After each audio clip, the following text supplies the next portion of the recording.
நீ தைரியமா இருக்கணும் அனிதா. இதுக்காக வாங்க அருண்.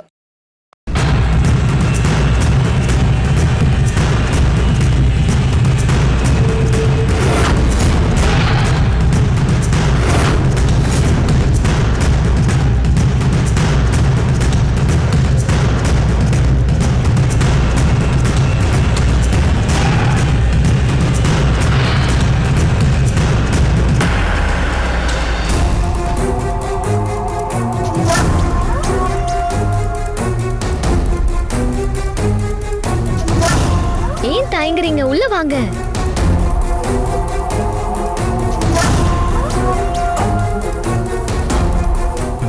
வணக்கம். என்ன அருண், ஆளே ரொம்ப இழைச்சு போயிட்டீங்க. எப்படி இருக்கீங்க? லைஃப் எல்லாம் எப்படி இருக்கு? நல்லா இருக்கேம்மா. ஏதோ போகுது. மாப்ள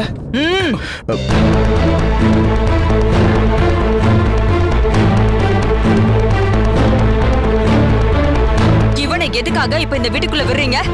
திறந்த வீட்டுக்குள்ள ஏதோ நுழைஞ்ச மாதிரி கண்டவங்களா இந்த வீட்டுக்குள்ள வந்துட்டு இருக்காங்க.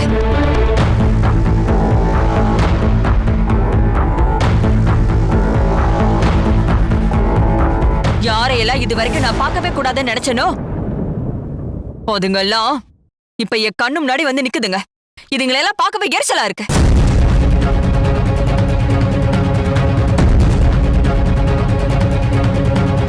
இந்து, உனக்கு பிரச்சனையே உன் நாக்குல தான் இருக்கு.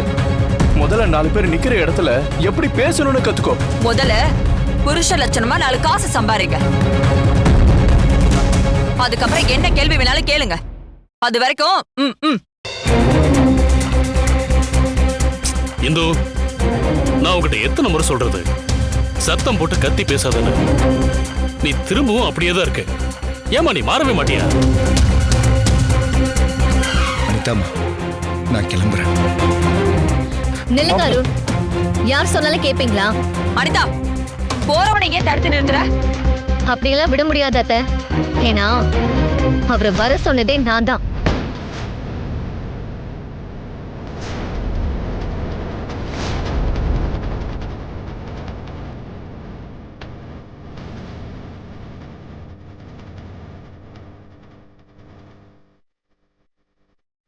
அனிதா, இவனை எதுக்கு சம்பந்தமே இல்லாம இப்ப இங்க வர சொல்லிருக்க?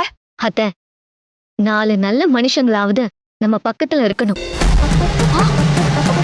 அப்பதான் நம்ம செத்தா கூட அவங்க நம்மள தூக்கி போடுவாங்க. ஏன் இப்படி எல்லாம் பேசுறீங்க? மம்மி, மம்மி, நான் உங்ககிட்ட ஒண்ணு சொல்லட்டுமா? சொல்லுமா. மத்தவங்களுக்கு எப்படியும் எனக்கு ரத்னத்தையும் அருணையும் ரொம்ப பிடிக்கும். அவங்கள மாதிரி விசுவாசமான ஒரு நல்ல மனுஷங்க கிடைக்கவே மாட்டாங்க. நான் அருணை தான் நம்ம வீட்டுக்கு வரணும்னு சொல்லியிருந்தேன். ஆனா ரத்னமும் நம்ம வீட்டுக்கு வந்தத எல்லாத்தையும் நினைச்சு பாக்குறப்போ என் ஆயுசு முடிய போற நேரத்துல நான் நினைச்சதெல்லாம் அந்த கடவுள் நிறைவேற்றி வைக்கிறாரு. மம்மி, இனிமே இவங்க 2 பேரும் நம்ம வீட்லயே இருக்கட்டும். ப்ளீஸ் மம்மி, எனக்கு உங்க பெர்மிஷன் வேணும்.